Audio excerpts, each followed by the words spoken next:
So I thought a lot about the first word I'd say today, and I decided to say Colombia. And the reason, I don't know how many of you have visited Colombia, but Colombia is just north of the border with Brazil. It's a beautiful country with extraordinary people like me and others. And it's populated with incredible fauna, flora, it's got water, it's got everything to be the perfect place. But we have a few problems. You may have heard of some of them. We have the oldest standing guerrilla in the world. It's been around for over 50 years, which means that in my lifetime I have never lived one day of peace in my country. This guerrilla and the main group is the FARC guerrillas, Revolutionary Armed Forces of Colombia. And they have financed their war by kidnapping, by extortion, by getting into the drug trade, by illegal mining. There has been terrorism, there has been random bombs. So it's not good. It's not really good.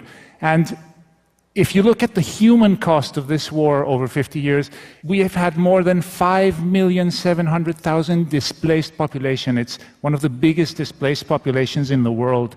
And this conflict has cost over 220,000 lives. So it's a little bit like the Bolivar Wars again. It's a lot of people that have died unnecessarily. We are now in the middle of peace talks, and we've been trying to help resolve this problem peacefully. And as part of that, we decided to try something completely lateral and different. Christmas lights. So Christmas lights. And you're saying, what the hell is this guy going to talk about? Okay. I am going to talk about gigantic trees that we put in 9 strategic pathways in the jungle, covered with Christmas lights. These trees helped us demobilize 331 guerrillas, roughly 5% of the guerrilla force at the time. These trees were lit up at night, and they had a sign beside them that said, "If Christmas can come to the jungle, you can come home. Demobilize. In Christmas, everything is possible." So, how do we know these trees worked? Well, we got 331, which is okay. But we also know that not a lot of guerrillas saw them, but we know that a lot of guerrillas heard about them. And we know this because we are constantly talking to demobilized guerrillas. So let me take you back 4 years before the trees. 4 years before the trees, we were approached by the government to help them come up with a communication strategy to get as many guerrillas as we could out of the jungle. The government had a military strategy, it had a legal strategy, it had a political strategy, but it said, we don't really have a communication strategy, and it probably would be a good thing to have. So we decided to immediately jump into this because it is an opportunity to affect the outcome of the conflict with the things that we do, with the tools that we have. But we didn't know very much about it. We didn't understand. In Colombia, if you live in the cities, you're very far away from where the war is actually happening. So you don't really understand it. And we asked the government to give us access to as many demobilized guerrillas as possible. And we talked to about 60 of them before we felt we fully understood the problem. They told us why they had joined the guerrillas, why they left the guerrillas, what their dreams were, what their frustrations were. And from those conversations came the underlying insight that has guided this whole campaign, which is that guerrillas are as much prisoners of their organizations as the people they hold hostage. And at the beginning, we were so touched by these stories, we were so amazed by these stories, that we thought that maybe the best way to talk to the guerrillas was to have them talk to themselves. So we recorded about 100 different stories during the first year, and we put them on the radio and television so that the guerrillas in the jungle could hear stories, their stories, or stories similar to theirs, and when they heard them, they decided to go out. I'm going to tell you one of these stories.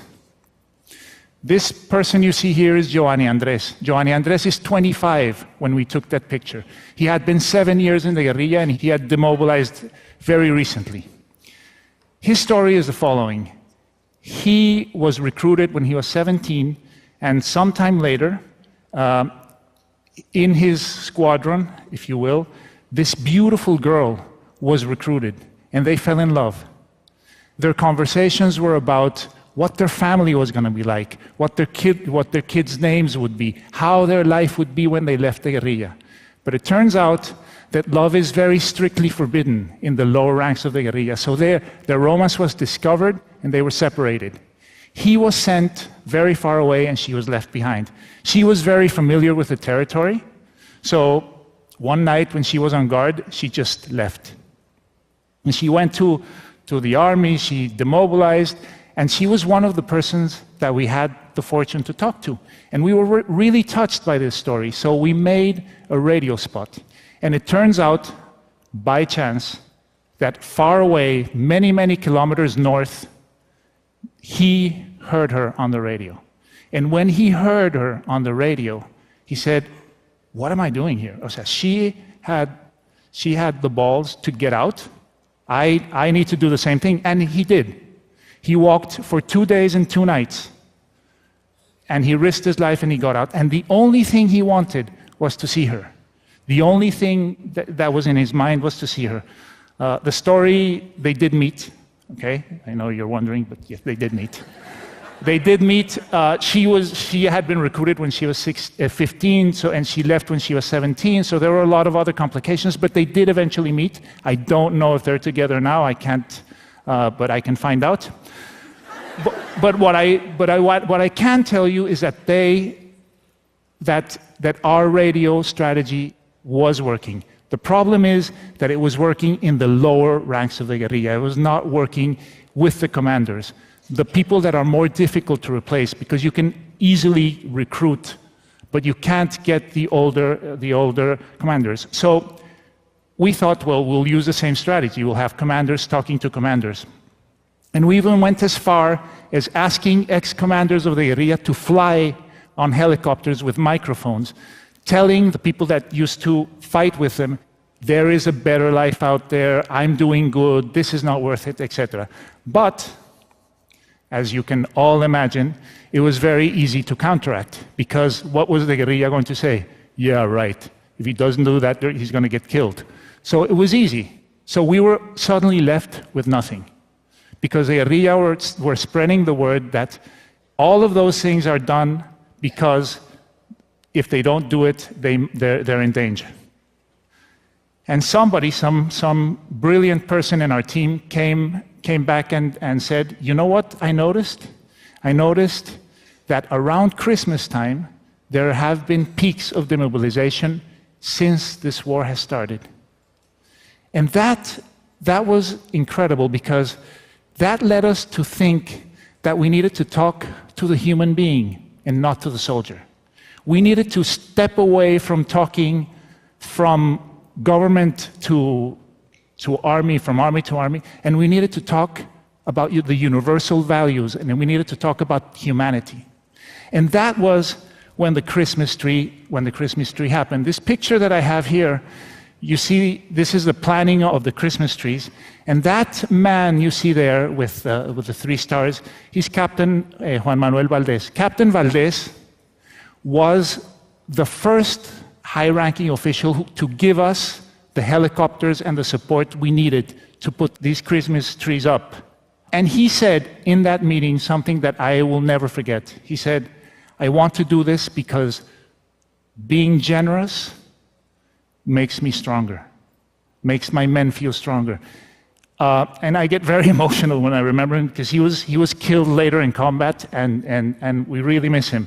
But I think I want you all to see him, because he was really, really important. He gave us all the support to put up the first Christmas trees. What happened later is that the guerrillas who came out during the Christmas tree operation and all of that said, that's really good, Christmas trees are really cool, but you know what? We really don't walk anymore, we use rivers. So rivers are the highways of the jungle, and this is something we learned. And most of the recruiting was being done in and around the river villages. So we went to these river villages and we asked the people, and probably some of them were direct acquaintances of the guerrilla, we asked them, can you send guerrillas a message? We collected over 6,000 messages. Some of them were notes saying get out, some of them were toys, some of them were candy. Even people took off their jewelry, their little crosses and religious things, and put them in these floating balls that we sent down the rivers so that they could be picked up at night. And we sent thousands of these down the rivers and then picked them up later if they weren't. But lots of them were picked up. This generated, on average, a demobilization every 6 hours. So this was incredible, and it was about come home at Christmas. Then came the peace process. And when the peace process started, the whole mindset of the guerrilla changed. And it changed because it makes you think, well, if there's a peace process, this is probably going to be over. At some point, I'm going to get out. And their fears completely changed. And their fears were not about, am I going to get killed? Or their fears were, am I going to be rejected? When I get out of this, am I going to be rejected? So the past Christmas, what we did was we found 27 mothers of guerrillas, and we asked them to give us pictures of their children when they only could recognize themselves so as not to put their lives in danger. And we asked them to give the most motherly message you can get, which is, before you were a guerrilla, you were my child. So come home, I'm waiting for you. You can see the pictures here, I'll show you a couple. Thank you.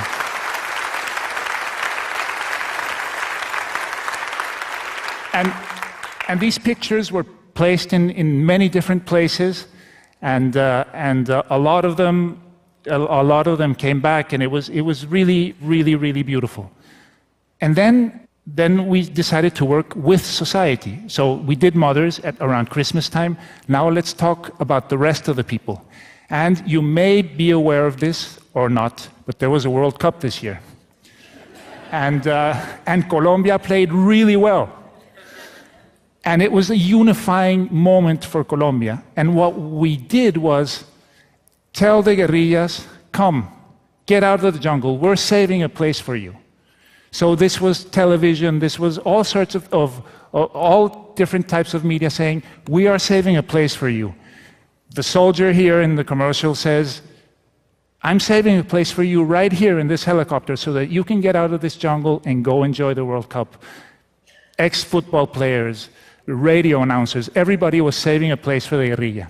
So since we started this work a little over 8 years ago, 17,000 guerrillas have demobilized. I do not... Thank you. I don't want to say in any way that it only has to do with what we do. But what I do know is that our work and the work that we do may have helped a lot of them start thinking about mobilization, and it may have helped a lot of them take the final decision. If that is true, advertising is still one of the most powerful tools of change that we have available. And I speak not only on my behalf, but on behalf of all the colleagues I see here who work in advertising, and of all the team that has worked with me to do this, that if you want to change the world, or if you want to achieve peace, please call us. We'd love to help. Thank you.